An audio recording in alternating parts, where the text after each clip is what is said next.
আসসালামু আলাইকুম আনারা ব্যাগকে ভালো আছেন আলহামদুলিল্লাহ গুবেন আসি বালায় বাবু গো বাবু এই ঠাড়া মার কারো দিদি বুঝিনি রুটি খাইতে যে মনে কয় তো যাই হোক রুটি যেন খাইতে মনে করছে বানাইতে তো হইবে তো যাই চলে গেছে টক্কর করে রুটি বানাইতাম অবশ্য আর বইনে বেলি দেয় তারপর আইন দিয়ে দৌড়াদৌড়ি করি কদ্দুরা আলু ভাজি বইয়ে দিছি সকালবেলা তো বুঝিনি সব কিছু গ্যাসে করি বাইরে তো আর যাই না তো 3 চুলাত কিন্তু 3টা বইয়ে দিছি এক চুলার মধ্যে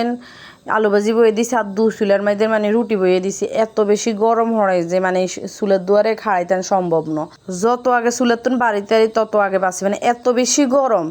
তো এর কি এরম যাই হোক 2 চুলের তো এনে রুটি দিয়ে লাইছি তবে এনে আবার বুঝিনি আর দাদি আবার পরোটা খাইতে চাই আর কি তো হেতন লাই পরোটা বানা লাইছি সকালবেলা আবার আলু ভাজি করে লইছি তবে একদিন ঠিকঠাক করি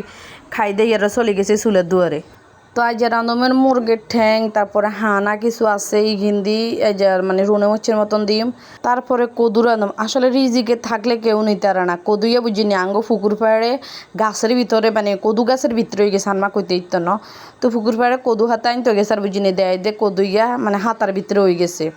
তবে কদুইয়া মানে শক্ত নরম মানে মিডিয়াম কিন্তু মাশাল্লাহ এত খবরে যে মজি গেছে তারপরে মজা অনেক বেশি চালার নেয়ামত হয়েছিল যাই হোক খানার হরে কিন্তু বয়স দিবি লেকিন রান্না থাকতে কেন হওয়াত কইতে চিনি খানার পরে তো কইতেছি তো এই কদুর আনছির বুঝিনি ইসা মাছ দি মানে চিংড়ি মাছ দি কদুর আনছি দেখছি রে মাশাল্লাহ কালারটা কত সুন্দর হয়েছে তার মানে হওয়া দইছে তো যাই হোক হিয়ারে দি কদু টদুর রান্না শেষে এবার চলে এসে বুঝিনি কদুর মুরগের ঠ্যাং ঠুংরে একখানা মরিচ খোলার মতন দিই যদিও বুঝিনি জাল বেশি দেন যাইতো না কিনলে কইতে পারবি না দাদি আবার জাল খাইতে পারে না তো বেলিকে ঠ্যাং টুঙ্গি সাবে খাইতে পারবি না এত খাইতো না তো একটু একটু লইব তারপরে মুরব্বী মানুষ এত তো জাল খাইতে ইতো হেঁটে জাল কমাই দিছি মনে করছি একেবারে কট করিয়া করি মরিচ দিবে আবার কোনো যদি একটু নেয় তাহলে তো জালে খাইতে ইতো না বিশেষ করে আর কাছে মুরগের মানে গোস্ত গাছতে বুঝিনি কেন আধ বই মানে খাইতে এত ভালো লাগে অনেকে এটা পছন্দ করে আর কাছেও ভালো লাগে আবার অনেকে এটা দেখতেই হারে না যাই হোক জাতের যেটা হয়েছে পছন্দ ইয়ার হরে দিয়ে বুঝিনি এন ঠ্যাং ঠুং হুদা যদি মরিচ খোলা দিই তাহলে কিন্তু ভালো লাগতো না কোগা ছোটো ছোটো করে আলু টুকরা করে দিছি আলু ছাড়া তো আঙ্গরে কথাই নাই মানে আলু হয়েছে আঙ্গ সরকারি তরকারি আলু লাগে একখানে তো আলু দিলে একখানে আর একখানে লসিস আর কাছে মনে হয় যে আর একটু ভালোই লাগে আমি তো আবার আলু বকতো এবার আলু গুন দি বুঝিনি এবার ভালো করে একখানে কষাই লইম ও হিয়ার আগে দিকে নাই কিন্তু এর মধ্যে টমাটো দিয়ে দিছি বুঝিনি টমাটো দিয়ে এবার আলু গুন দিয়ে এবার একখানে ভালো করে কষালিম হানাই গিয়ে নুন মরিচ ঢুকে ময় মশলা ঢুকে তো এখান করে ভালো করে কষাই হিয়ারে জলদি দিছি আসলে একবার মনে করছি বুঝিনি আদা দিলে কয়েন গোস্ত দিউম তো গোস্ত আসলে লনের আলছি ফ্যাকেটিকে ভিজালানের হরে দেরি হয়ে যাব গোস্ত লইতে লইতে এটা লাই আর গোস্ত দেয় নয় না যাই হোক হেতনালাই তো মানে জাল ছাড়া কদু আরও কিছু তরকারি রাঁধুম তিন দেবো যে হানি দিয়ে লাইছি গরম হানি এক চুলে খালি যাব করে গরম হানি দিয়ে কদুর মধ্যে গরম হানি দিয়ে দিম আর কি দিয়ে লাইছি ইয়ার হরে দিয়ে বুঝিনি আর একটা তরকারি ছড়াই দিছি তো ইয়ানো বুঝিনি একারি জাল ছাড়া করুম আর কি হেতনে আবার মাছ খাইব তো মাছের আবার খুঁড়ি খান্ডি দিলে কদুর খাইতো আরে তো এই জাল ছাড়া এই মাছ ইয়ান একারে একদম জাল কম ইয়ানে কি এরা তো মাছ দি লতি দি রাঁধুম আর কি বুঝিনি আর দাদির আবার আন মার এতগুলা লতি একখানা বেশি পছন্দ তো এতগুলা লতিতে ছাইলে করে মাছ দি রাঁধুম তো যদিও এটার মধ্যে মরিচ কম দিবে আর মা আবার একখানা জাল খাইতে দিব তবে দাদি তো আর খাইতে দিত না এটা লেকারি মরিচ একসার কম করে দিছি বাবু গো আমার কাছে লতি এত ভালো লাগে না তবে আর মার আর দাদির এত প্রিয় তরকারি যাই হোক ইয়ে কিন্তু আর মুরগের হানা হুনা রান্ধা হয়ে গেছে যদিও জাল কম হিয়ার হরে দি বুঝিনি ইয়ার লতিও প্রায় হয়ে গেছে লতি তবে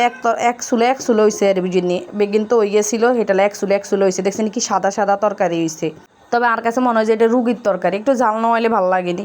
তো কি এরম আর মুরব্বী মানুষ কিছু করার নাই এনে বুঝিনি বিলাতি দৈন্য হাতা বুঝিনি আসিল এনে দৈন্য হাতা আসিল না তো বিলাতি দৈন্য হাতা ককাশ দিয়ে লাইছে এখানে গ্রান কনেলাই তবে আমি লতি কিনে এখানে চাইলে নামাই এনে আবার গরম তো তার বইনে সেভেনা পানি দিছিল বইবে সেটাও খাইছিলাম গরমের মধ্যে এই ঠান্ডা ঠান্ডা জিনিস খাইতে কি যে ভালো লাগে বুঝিনি যদি আমি ফ্রিজের জিনিস বেশি খাইতে পারি না আর গলার সমস্যা করে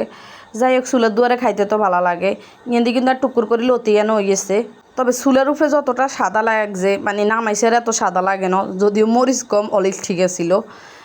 লতি কিন্তু অল্প একটু লবণ চাইছিলাম মাশাল্লাহ ভালাই হয়েছিল ইয়ানে আবার কিছু কালকের তরকারি আসছিল বুঝিনি তো হিগিনো একখানা গরম করি লই মানে উতরে লইম ইয়ান দিয়ে কিন্তু চিনি নিকে মাটির তলে আলু যদি আঙ নোয়াখালী এলারা এটা কয় যে ওই সাগর আলু কিংবা মিষ্টি আলু এটাই কয় আর কি তো ইয়ানে মেদানে কত লবণ দিয়ে দিছি এবার আলু গিন দিয়ে দিই বুঝিনি আলু গিন দিয়ে এবার সিদ্ধ করে এলাম লবণ দিলে একটু স্বাদ বাড়ে আর কি এটার মিষ্টিটা একটু সেতে আসলে ছোটো থাকতে কত খানা খাইছি ওনার এইসব জিনিস দেখা হয় না খানা হয় না তো যাই হোক ইয়েন্দি আবার বইনে আইবার সময় কলেজের তার মায় কইছে যে মোরগ লই তো যেহেতু দাদি আছে তো মোরগ লই আইছে আর ইয়েন্দি দেখছি নি হাইলানি একটু বইছে আর ইয়েন্দি তো বুঝে নি গাছ কতগা জায়গা কাড়ি থুবে লাইছে আল্লাহ মা বুঝে জানে এই গাছ কতক্ষণে এই গাছের ডাইলে এগিন বুঝে নি কাড়ি শ্রেণী লইতে হইব লোক হয় না আসলে বুঝে নি গ্রামের মানুষ বড় লোক করেছে কেউ কারো কাম করতে ইয়ে না।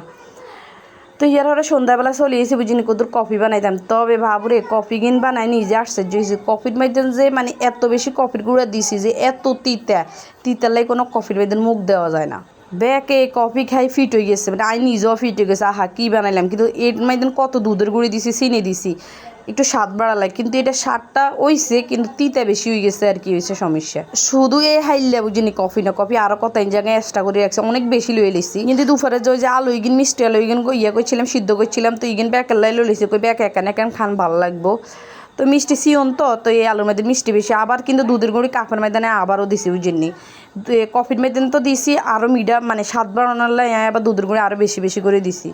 যদিও এটা স্বাদ আর হিরিয়ে আইনো অবশেষে ব্যাকে কফি কিন খাই শেষ করতে আর না অনেকখানি কফি রয়ে গেছে আর কত জায়গা মানে গুলি হালাই রাখছি যাই হোক